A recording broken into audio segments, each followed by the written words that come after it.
말씀은 내려놓고 세우는 지혜라는 주제로 출애굽기 18장 13절에서 23절에 있는 말씀 함께 우리 묵상하도록 하겠습니다. 이 자리에 지금 이제 일어서실 수 있는 분들 함께 우리 일어나셔서 말씀 함께 교독하도록 하겠습니다. 출애굽기 18장입니다. 13절에서 23절입니다. 제가 먼저 첫 구절을 읽겠습니다. 이튿날 모세가 백성을 재판하느라고 앉아있고 백성은 아침부터 저녁까지 모세 곁에 서 있는지라. 모세의 장인이 모세가 백성에게 행하는 모든 일을 보고 이르되 내가 이 백성에게 행하는 이 일이 어찌 됨이냐. 어찌하여 내가 홀로 앉아있고 백성은 아침부터 저녁까지 내 곁에 서 있느냐. 모세가 그의 장인에게 대답하되 백성이 하나님께 물으려고 내게로 옴이라. 그들이 일이 있으면 내게로 오나니 내가 그 양쪽을 재판하여 하나님의 율례와 법도를 알게 하나이다. 모세의 장인이 그에게 이르되 내가 하는 것이 옳지 못하도다. 너와 또 너와 함께한 이 백성이 필경 기력이 쇠하리니 이 일이 내게 너무 중함이라. 내가 혼자 할 수 없으리라. 이제 내 말을 들으라. 내가 네게 방침을 가르치리라. 하나님이 너와 함께 계실지로다. 너는 하나님 앞에서 그 백성을 위하여 그 사건들을 하나님께 가져오며 그들에게 율례와 법도를 가르쳐서 마땅히 갈 길과 할 일을 그들에게 보이고 너는 또 온 백성 가운데서 능력 있는 사람들 곧 하나님을 두려워하며 진실하며 불의한 이익을 미워하는 자를 살펴서 백성 위에 세워 천부장과 백부장과 50부장과 10부장을 삼아 그들이 때를 따라 백성을 재판하게 하라. 큰 일은 모두 내게 가져갈 것이요 작은 일은 모두 그들이 스스로 재판할 것이니 그리하면 그들이 너와 함께 담당할 것인즉 이 일이 내게 쉬우리라. 내가 만일 이 일을 하고 하나님께서도 내게 허락하시면 내가 이 일을 감당하고 이 모든 백성도 자기 곳으로 평안히 가리라. 아멘. 예, 앉아주시겠습니다. 자, 오늘 청년들도 같이 예배를 드리는데 오늘 말씀은 우리 김희동 집사님께서 통역을 해주시겠습니다. 수고 부탁드립니다. 자, 이제 2020년 주일 예배로는 이제 마지막 예배입니다. 그래서 오늘 어떤 말씀을 나눠야 할까 기도드리는데 하나님께서 이런 마음을 주셨어요. 이제 10년 뒤를 바라봐라. 10년 뒤를 바라봐라. 이런 말씀하십니다. 각 교회마다 직분자의 그 임기 기간이 조금씩 차이가 좀 있어요. 어떤 교회는 뭐 7년, 10년 이렇게 있는데 어떤 교회는 없는 교회도 있어요. 근데 많은 분들이 직분을 감당할 때 꼭 직분자들에만 뭐 적용되는 지금 말씀은 아닙니다만 직분을 감당할 때 그 임기 동안 내가 얼마나 잘 섬길 수 있을까에 대해서 걱정을 많이 하는 분들은 계세요. 근데 이 임기를 다 마치고 나면 과연 나는 내가 떠난 이 빈자리를 세워줄 만한 일꾼을 내가 잘 세우고 떠날 수 있을까에 대해서는 많이 생각들을 안 하시는 것 같아요. 물론 하나님이 세우십니다. 하나님이 하십니다.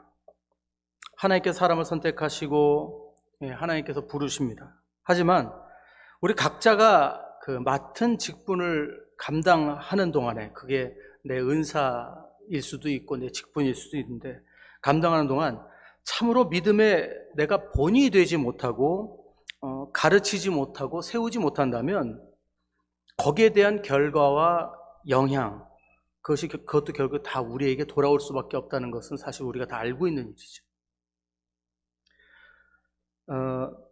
사실 저희가 아직 내년 표에 대해서 생각을 못 해봤습니다.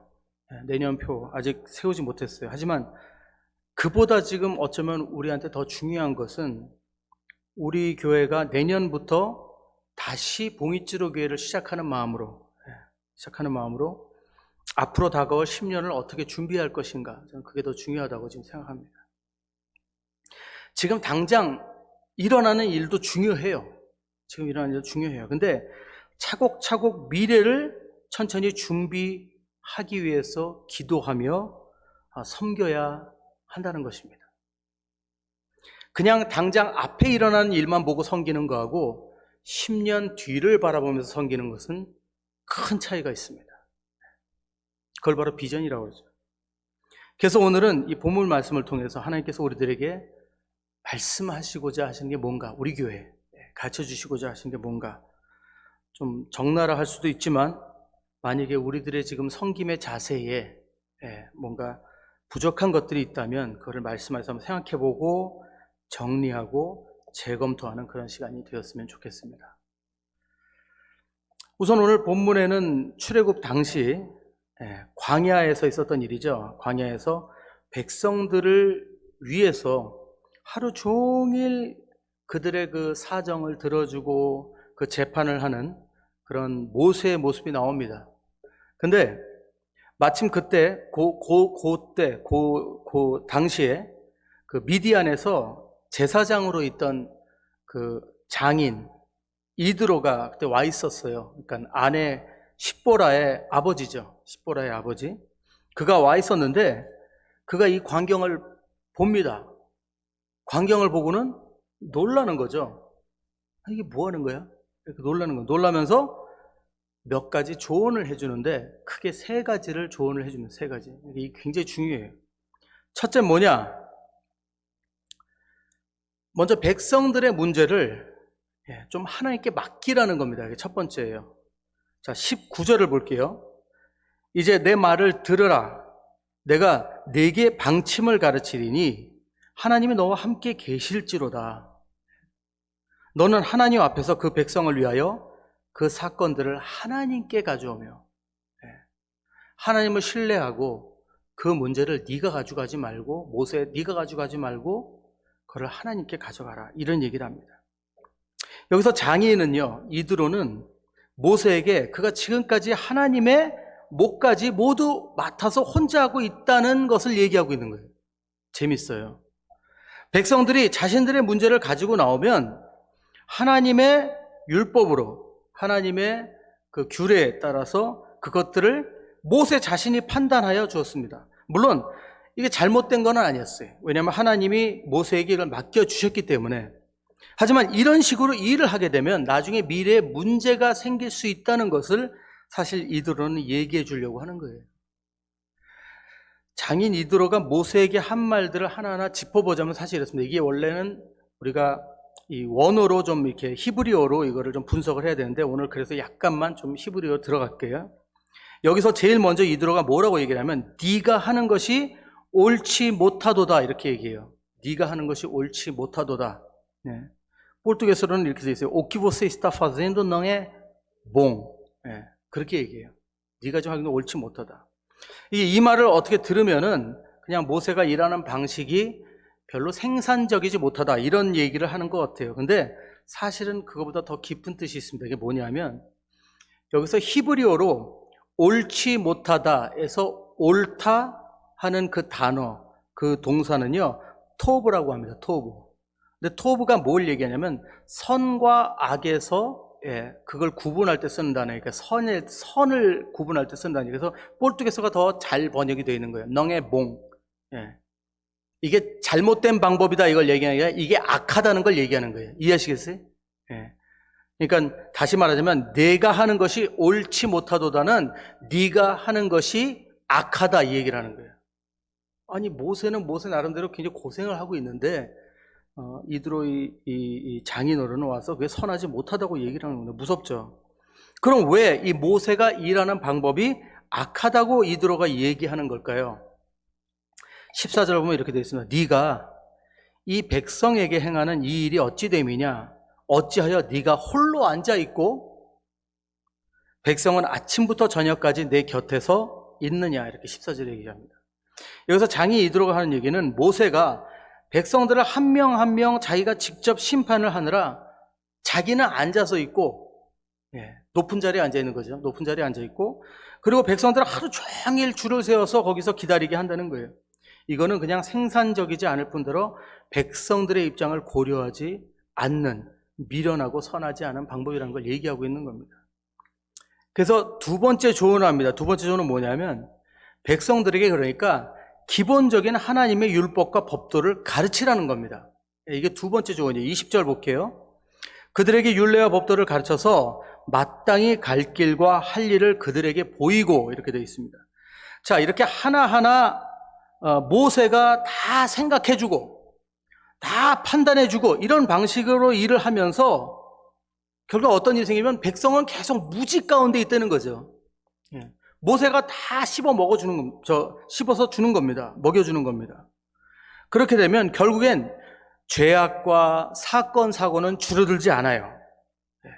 그리고 나중에 결국 모세는 권력자가 되어버리는 거죠. 어쩌면 독재자가 될 수도 있는 겁니다. 이런 식으로 하면. 이드로는 18절에 이렇게 얘기합니다. 18절에 너와 함께한 이 백성이 필경 기력이 쇠하리니 이 일이 내게 너무 중함이라 내가 혼자 할 수 없으리라 해요. 마치 이 얘기는 모세를 굉장히 걱정해 주는 말 같습니다. 근데 다시 한번 여러분 히브리어 원어로 들어가 보면요, 이런 의미예요. 거기 너무 중함이라, 이 일이 내게 너무 중함이라 그러잖아요. 근데 이 중하다 이 말에요, 그 명사가 뭐냐면 바로 영광이에요. 재밌는 게 뭐냐면 네가 받을 만한 영광이 아니라는 겁니다. 다시 말씀드려서 네가 하나님의 영광을 빼앗고 있다는 얘기예요. 네가 감당할 수 있는 영광이 아니라는 거예요. 이거는 네가. 굉장히 무서운 말씀입니다.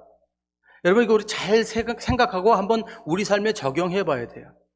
내가 교회에서 섬기고 나는 하나님을 위해서 한다고 하는데 만약에 그게 내가 감당할 수 없는 영광이 된다면 그건 하나님 앞에 선하지 못한 것이 될 수 있다는 거예요.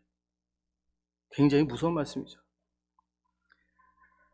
네가 받는 이 영광을 네가 감당하기 힘들 것이다 라는 말씀을 하고 있는 거예요. 결국 모세는요, 이 일로 하나님의 영광을 독차지하는 일에 말려들 수 있다는 것을 의미하는 겁니다. 그래서 이드로, 장인어른 이드로는요, 모세에게 이런 식으로 일하지 말고 우선 기본적으로 모든 백성들에게 하나님의 율법과 법도를 가르쳐서 하나님의 뜻을 그들이 알게 하라는 거예요.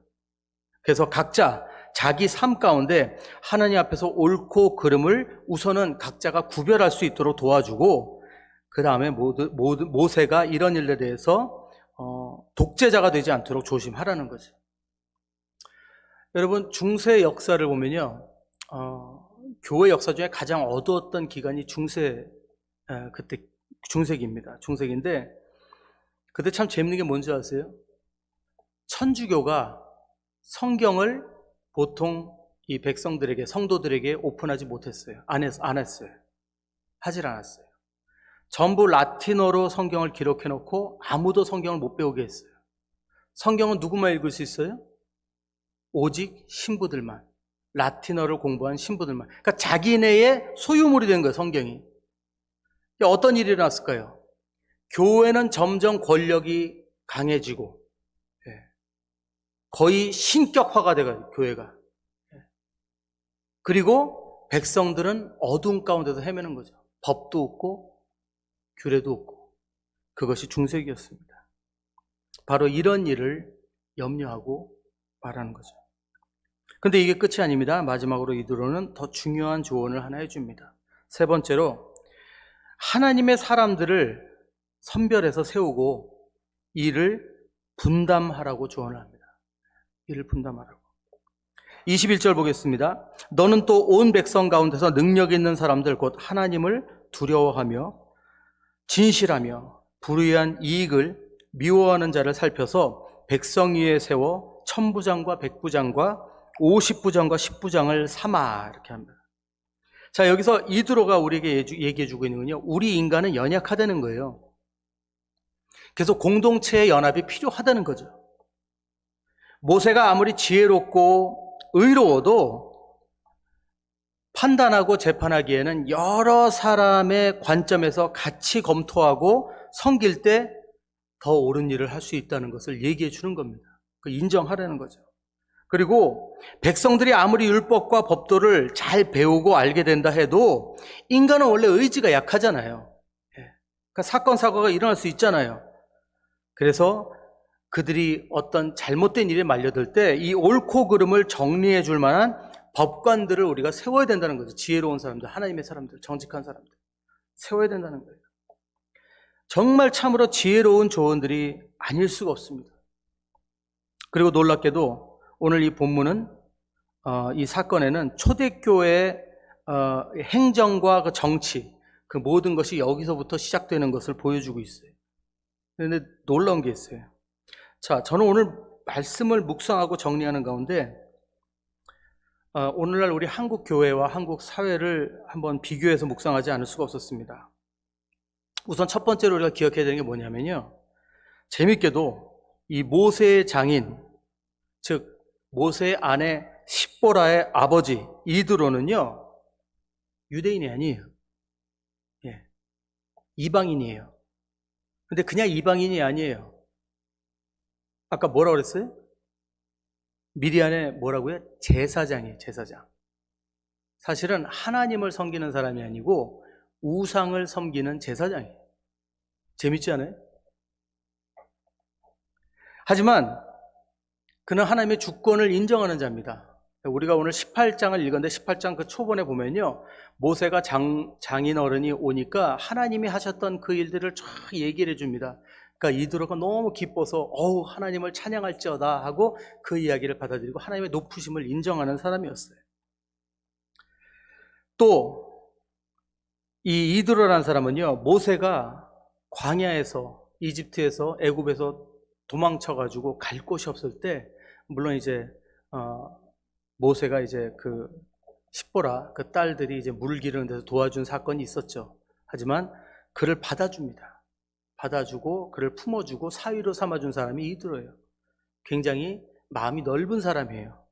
그리고 나중에 모세가 하나님의 부르심을 받았을 때 다시 부인을 두고 애굽으로 떠나야 될 때 허락을 받들어 가죠. 이드로한테. 그래서 이드로가 평안하게 가라 그러면서 허락해 준 사람도 바로 이 장인 이드로입니다.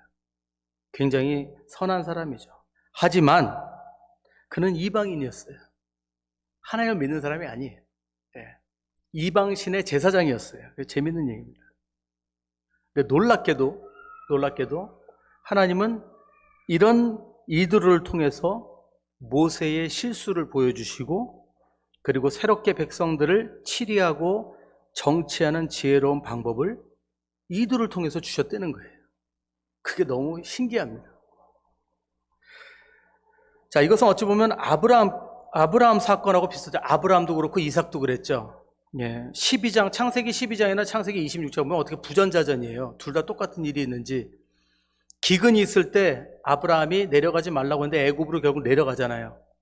거기서 그 아내가 이쁘다고 그 사람들이 아내를 차지하려고 그러니까 혹시 자기 죽임 당할까봐 자기 아내를 자기 누이라고 해가지고 속였다가 나중에 크게 망신당하고 결국엔 바로 왕한테 혼이 나죠. 혼이 나고는 오히려 바로 왕한테 이렇게 제물로 축복을 받고 그리고 떠나보냄을 당합니다. 근데 이삭도 똑같은 일 있죠. 이때도 똑같아요. 믿는 자가 믿지 않는 자한테 책망을 받고 교훈을 얻고 떠나는 사건이 있어요. 그게 바로 아브라함과 그 이삭에게 있었던 사건입니다.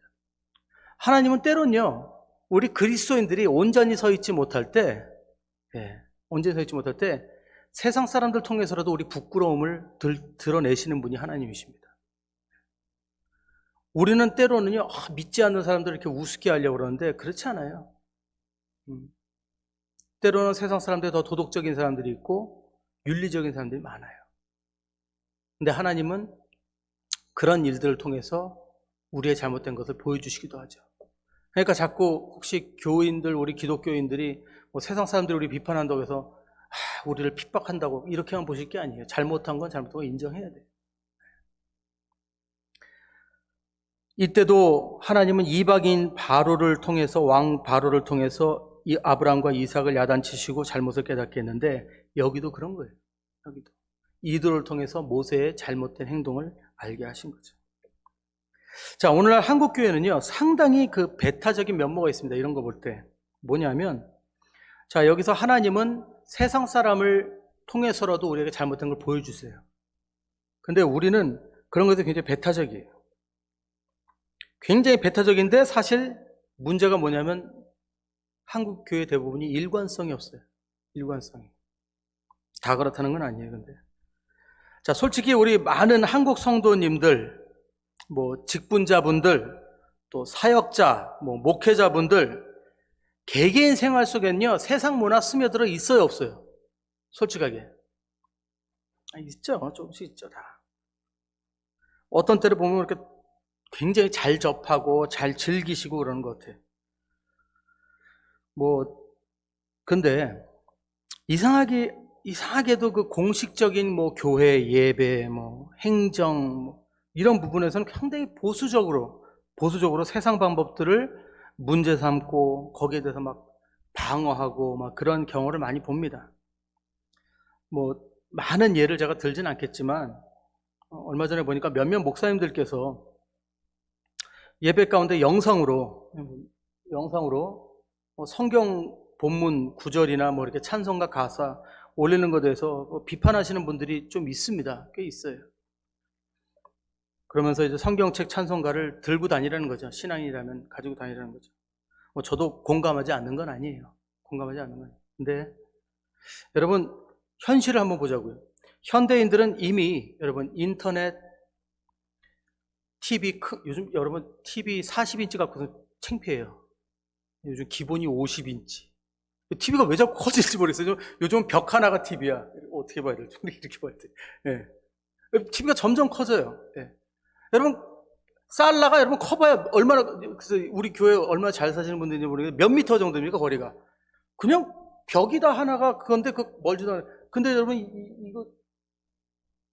이건 진짜 잘 보이지도 않는 거죠.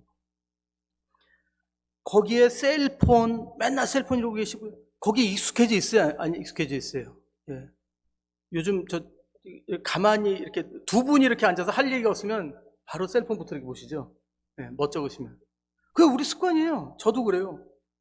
자, 그런 거에 익숙해져 있는데, 여러분. 이렇게 집중력이 지금 떨어지는 우리가 그런 삶을 살고 있는데, 여러분, 이게 그렇게 잘못된 걸까요? 우리가 예배를 잘 드리기 위해서 더 말씀에 더 집중하기 위해서 돕는 도구인데 그렇게 잘못된 건 아닙니다. 여러분 요즘은요 책도 음성 지원 서비스 받아서 책을 들어요. 책을 읽지 않아요. 그런 세상인데 그렇게 강요한다고 믿음이 업그레이드 되지 않는다는 거죠.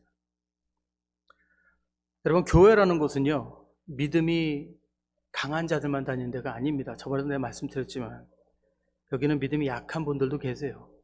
그럼 어디다 맞춰야 될까요?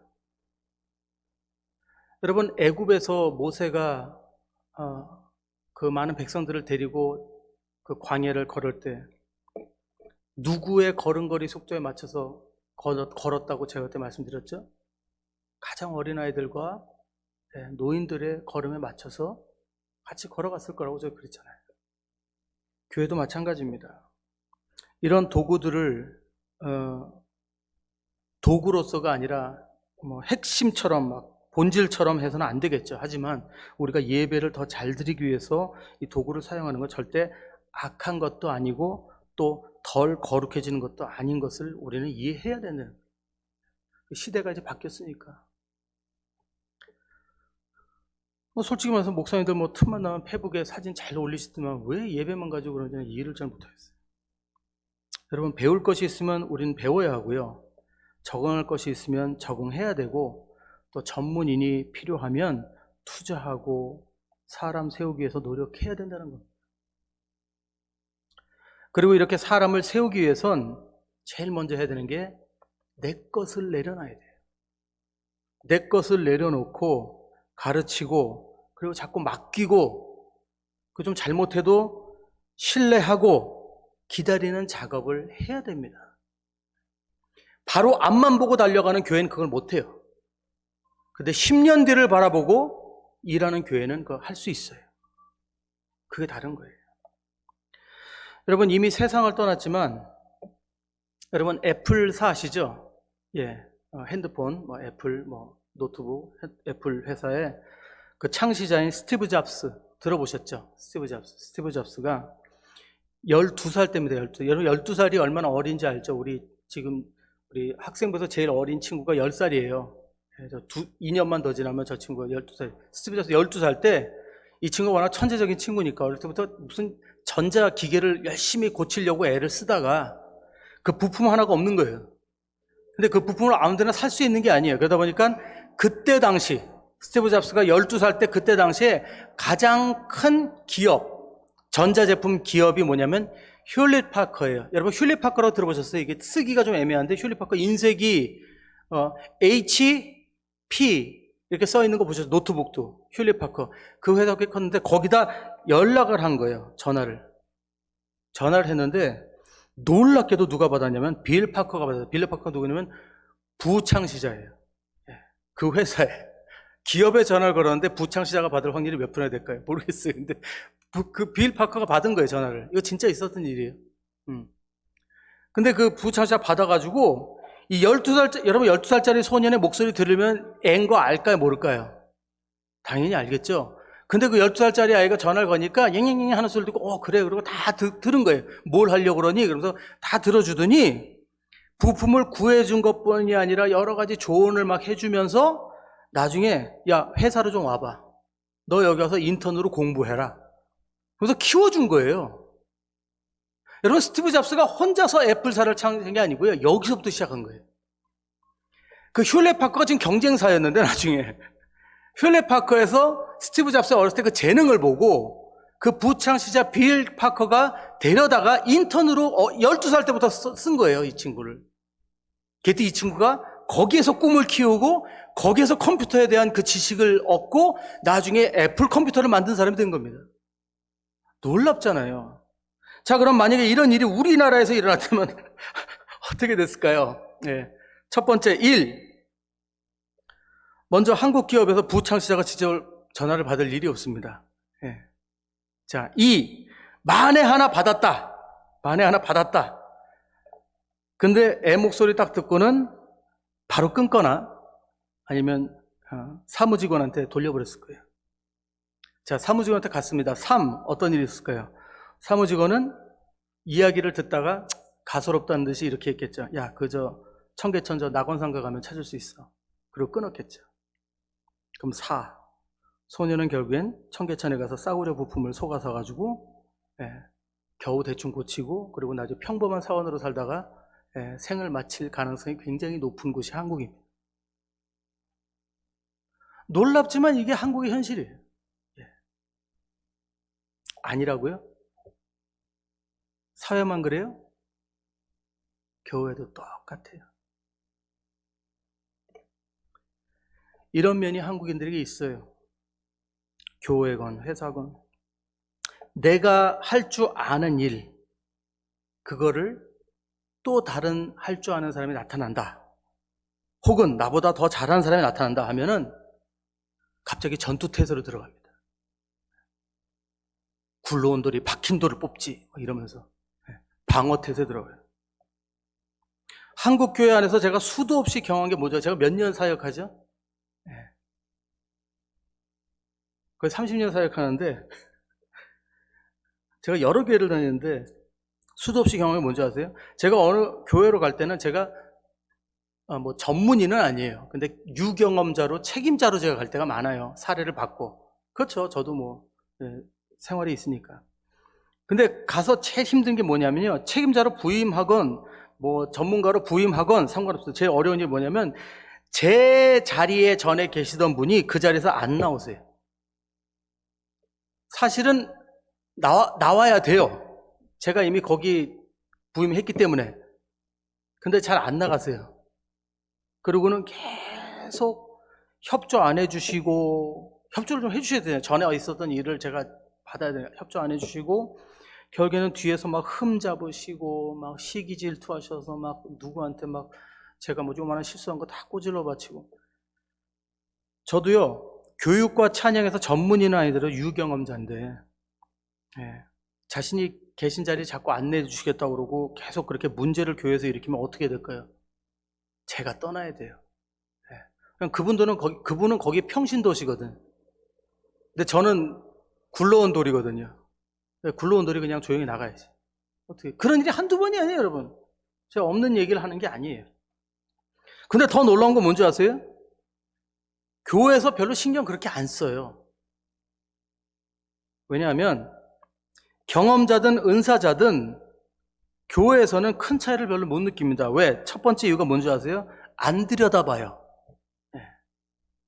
별로 관심 없어요. 맡겼으니까 됐어요. 그 알아서 하든지 말든지. 신경 안 써요. 그러니까 정말 이렇게 하면 이렇게 차이가 나고 이렇게 하면 이렇게 차이가 나는데도 그걸 별로 몰라요. 잘. 그냥 나만 신경 안 쓰면 돼. 두 번째, 저같이 전문인이라고 들어온 사람들은 사례를 해야 되거든요. 근데 은사자가 섬긴다고 그러면 돈이 안 들거든. 그러니까 사실 이래도 좋고 저래도 좋은 거예요. 근데 차이가 있어요. 이게 뭐냐면 10년 뒤에 차이가 납니다. 전문인이 하면요, 퀄리티가 높아지고 그리고 다음 사람이 세워져요. 근데 계속 은사자, 전문인이 아닌 사람이 그 자리에 앉아있으면요, 퀄리티는 계속 거기서 거기고요. 네. 그리고 다음 사람 안 세워져요. 계속 그 자리 지키고 있는데 안 세워져요. 이게 지금 신경도 안 쓰는 교회들의 문제 중에 하나예요. 그러면서 뭐라고 하냐면요, 이렇게 얘기해요. 교회 섬김은 자원으로 해야지, 봉사해야지, 이렇게 얘기합니다. 맞아요. 저도 공감합니다. 충분히 이해해요. 근데요, 그건 한 40년 전 얘기죠. 40년 전. 80년대? 여러분, 지금 세상을 한번 보십시오. 지금 모든 것을 우리가 세속적으로만 볼 게 아니라 지금 세상이 얼마나 발전했습니까? 지금 현대인들의 삶이 어떤지 한번 보세요. 네. 그리고 그들에게 예수 그리스도의 복음을 우리가 전하기 위해서는 어떻게 해야 될지 한번 10분만 앉아서 한번 생각해 보세요. 10분만 앉아서. 어떻게 하면 저들에게 예수 그리스도에 대한 그 복음에 대한 관심을 끌 수 있을까? 10분만 생각해 보세요. 지금 이래가지고 되겠어요? 요즘은요, 교육, 음악, 음향, 영상 전문 공부 해야 됩니다. 한국 문화는 지금 세상을 지금 점령하고 있어요. BTS가 지금 빌보드 차트에 올라갔다고요. 이런 일이 없어요. 그런데 교회는 늘 은사자, 봉사자가 알아서 그냥 대충. 여러분, 만일 제가 여러분들, 봉익주로 교회 여러분, 우리 전도해야 됩니다. 그러고 여러분들한테 우리 노방 전도하러 갑시다. 그러면서 우리 파울리스타로 나갑시다. 그런데 제가 만약에 갑자기 그 약속한 날짜에 무슨 샌드위치 맨 모양 앞에다 이렇게 하고, 예수, 천당, 불신, 지옥 이거 써놓고 한번 나타난다고 해보세요. 같이 가시겠어요?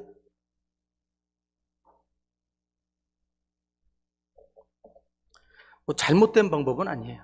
잘못된 방법은 아니에요. 그거밖에 하실 줄 아는 게 없으면 그라도 해야죠. 어떡하겠어요. 하지만 우리 삶이 지금 그렇게 안 살잖아요. 우리가. 근데 하나님 거를 그렇게 해요. 그렇지 않아요? 집에는 60인치짜리 TV 놓고는 전도하러 갈 때 샌드위치 뭐냐, 예수, 천당, 불신, 지옥 이거 써놓고 한다고? 누가 거기에 설득해서 예수를 믿겠어요? 누가 그걸 보고 예수 믿겠다고 하겠어요? 어떻게 하나님 일에 그렇게 소홀할 수가 있냐고요? 그리고 교회가 부흥하길 바래요. 아니, 죄송합니다. 여러분, 야단치는 거 아니고, 야단치는 거 아니까, 이렇게 죄 지은 분들 뭐냐, 그러죠. 그게 아니고.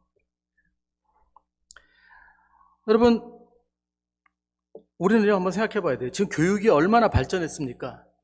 여러분들 아이들을 대학교 보내는데, 대학교에 봉사자들이 교수로 있는 데를 보내시겠어요?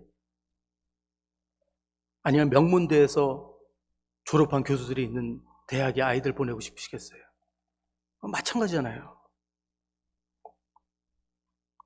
지금 교육이 얼마나 발전했고 전문 지식을 공부하기 위해서 얼마나 많은 사람들이 자기의 시간과 재정을 투자하는데 그 전문인이 필요한 그 자리를 그냥 무조건 대충 눈대중으로 보고 배운 사람들 앉혀가지고는 교회 헌신하기만을 바라고, 그건요, 교회를 시간 속에 가두겠다는 거예요.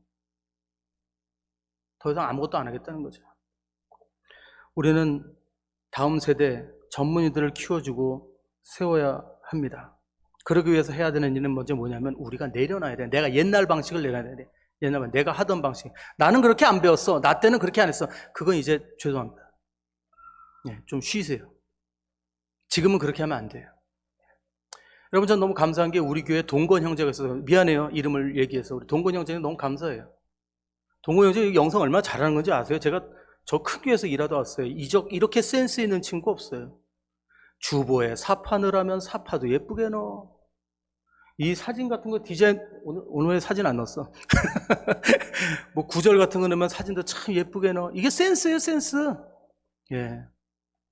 한번 물어봐야 돼요, 동건 형제. 혹시 이쪽으로 한번 공부해 볼 생각 없는가?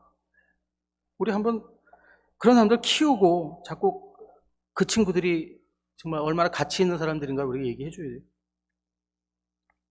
자꾸 소모하려고 하면 안 됩니다. 자꾸 소모하려고. 이게 모세 장인 이드로가 한 얘기예요. 왜 네가 하나님의 영광의 자리를 독점해서 애매한 백성들이 계속 무직 가운데 살게 하고 또 하루 종일 자네 그 권력으로 그들을 통제하고 줄을 세워놓고 고생을 시키냐 이 얘기예요. 맨날 맨 땅에 헤딩 받게 만드냐, 그죠? 그러니까 이 맨날 이 꼴이라는 거예요, 교회 꼴이. 하나님을 신뢰하고 좀 내려놓으라는 겁니다. 그리고 하나님 안에서 지혜 있고 정직하고 은사 있는 자들을 가르치고 신뢰하고 거기서 기다려서 세워주고 그러면 모두가 편하다는 거죠. 여러분, 요즘 젊은이들이 왜 교회를 자꾸 떠납니까? 젊은이들이 교회에 소모품이 되고 있기 때문이에요. 그들은 소모품이 되면서 그들을 채워주는 건 별로 없는 거죠. 사실 예전에 더 심했어요. 근데 요즘 많이 나아졌어요. 행사일이 되면 애들 데려다가 재롱 피우게 하고 선교 봉사할 때 제일 앞에 통역 같은 거 무조건 가서 시키게 하고. 근데 애들이 거기에 대한 믿음이 없어요. 근데 무조건 시키는 거죠. 지금 많이 나아졌나요? 사실 많이 나아진 이유가 나아져서 나아진 게 아니라 사실 애들이 다 떠나니까 좀 나아진 것 같이 보이는 거예요. 브라질도 뭐 그렇게 먼 현실은 아닙니다. 어떤 때 보면 여기 교포 교회들 학생들 청년들 예배에 대해서는 별로 신경도 안 써줍니다. 한 번 안 올라가 봐요, 애들 예배. 그리고 뭔 일이 생기면 뭐 고민도 안 하고 애들 전사님 나갔대 그러면 어른 예배 드리라고 그래. 이러고는 1년이고 2년이고 그냥 애들 마음은 하나도 이해 못 해요. 제가 여러분들 물어볼게요. 여러분들 만약에 한인교회가 다 없어져요, 어느 날. 그리고 브라질 교회밖에 없어요. 여러분 몇 주나 그 브라질 교회 가서 예배 드릴 수 있겠어요? 쟤들 똑같아요. 한국 사람인데 한국말 해야지. 그런 억지가 어디 있어요?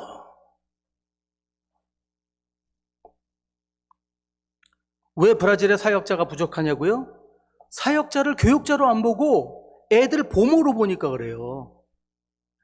애들 관리하고 애들만 데려놓으면 되고 내 눈에만 안 보이면 되는 그런 교회들이 많아요, 지금.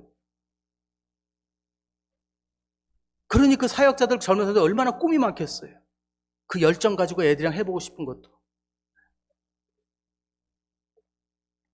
여러분, 우리가 다음 세대를 키운다는 것은 어른들의 예배를 위해 투자하는 것보다 더 많은 투자가 필요합니다. 왜요? 어른들은요, 이미 삶 속에서 우리 인간의 한계를 깨닫고 하나님이 필요하고 소중하고 믿음이 귀하다는 것을 알고 있어요. 근데 아이들은 아니에요. 아이들은 아직도 부모님 그림자 뒤에 있잖아요. 그래서 아직은 하나님이 아이들도 부모님 밑에 있기 때문에 그걸 잘 못 느껴요. 그러면 이 자리를 어떻게 만들어주냐면 교회를 행복한 곳으로 만들어줘야 되는 거예요. 그래서 언젠가 자기가 어른이 되고 자기가 정말 삶의 주인이 됐을 때 힘들고 어려울 때 교회에서는 나를 이해해주고 교회에서는 참 행복했는데 그걸 느끼게 해줘야 하나님 앞에 다시 돌아오는 겁니다. 때로는 아이들한테 신앙을 강요하고 지금 저기 우리 청년들 저기 앉아 있잖아요. 쟤들 얌전하게 앉아 있으니까 다 착한 거 같죠? 저 머릿속에 무슨 생각하는지 아무도 몰라요. 우리 인사 강요하죠. 너 왜 인사 안 해? 인사 이렇게 열심히 하면 굉장히 착한 거 같죠? 무슨 마음으로 인사하는지 몰라요. 빨리 인사하고 도망가야지. 그렇게 학습돼서 나오는 반응을 좋아하시는 그런, 더 이상 이제 우리 그런 생각하지 말아야 됩니다. 우리가 교회 사역에 동참하게 하기 위해서 이제는 강요가 아닌 동기부여를 심어줘야 됩니다. 전문인들은 전문인들답게 키워주고 투자하고 살해해야 됩니다. 열심히 섬긴 젊은이들에게 칭찬도 해주고 맛있는 것도 사주고 격려하면서 세워주고 그리고 또 자꾸 맡기고 가르치고 그리고 실수해도 기다려줘야 됩니다. 여러분, 군대에서 군인들이 주일이 되면은 절로 갈지 그 교회로 갈지 각자 알아서 결정하잖아요. 근데 다 교회로 간다잖아요. 왜 간다고 그래요? 초코파이. 믿음이 있어서 교회로 가는 게 아니라. 마찬가지입니다. 처음엔 그렇게 시작해요. 전도사 부목사들도 마찬가지입니다. 교육자들입니다. 그들이 청년들과 하고자 하는 교육에 대해서 함께 고민하고 함께 상의하고 때로 시행착오를 겪는다도 밀어주고 자꾸 설교도 시키고 그래야 좋은 사역자들이 나오는 거 아니겠어요? 말씀 맺겠습니다. 오늘 시간이 좀 많이 지났습니다. 죄송합니다. 여러분, 우리는 우리 교회 10년을 어떻게 바라고 싶습니까? 뒤에 우리 봉익주를 교회 지금부터 좀 생각을 좀 바꿨으면 좋겠어요. 지금 당장 일어난 일 중요하지만 이 일어난 일을 가지고 10년을 보고 일을 하면 다른 마음으로 일할 수 있습니다. 지금 우리의 섬기면은 양면이 있으면 잊어서 안 됩니다. 하나님 앞에 전심으로 섬기고 또 한쪽으로는 우리들의 바톤을 이어받을 제자들, 그 일꾼들을 위해서 우리가 양보하고 투자하고 기다려주고 본이 되어줘야 된다는 것이죠.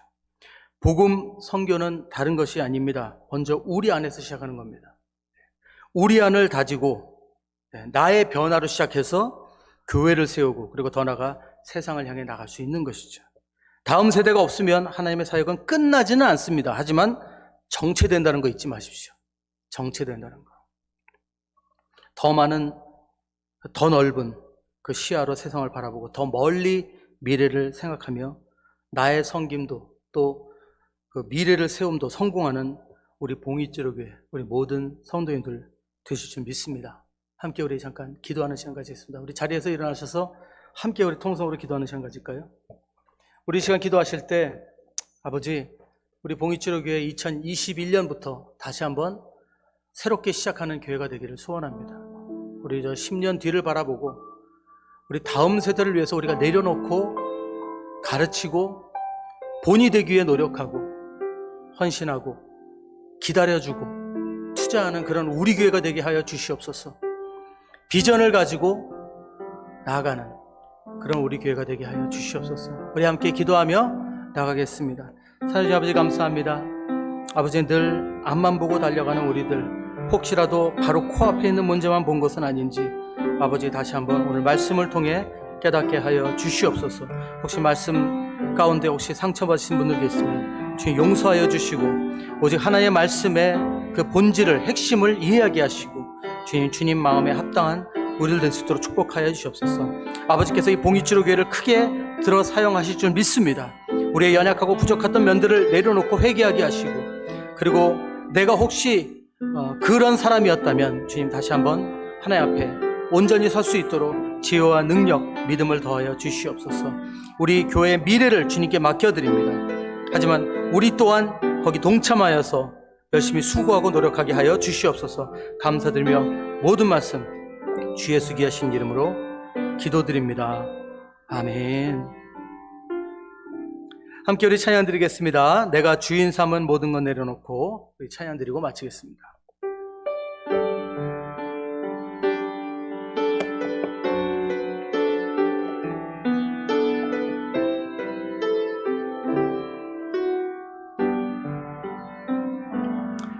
내가 주인 삼은 모든 것 내려놓고 내 주 대신 주 앞에 나가 내가 사랑했던 모든 것 내려놓고 주님만 사랑해.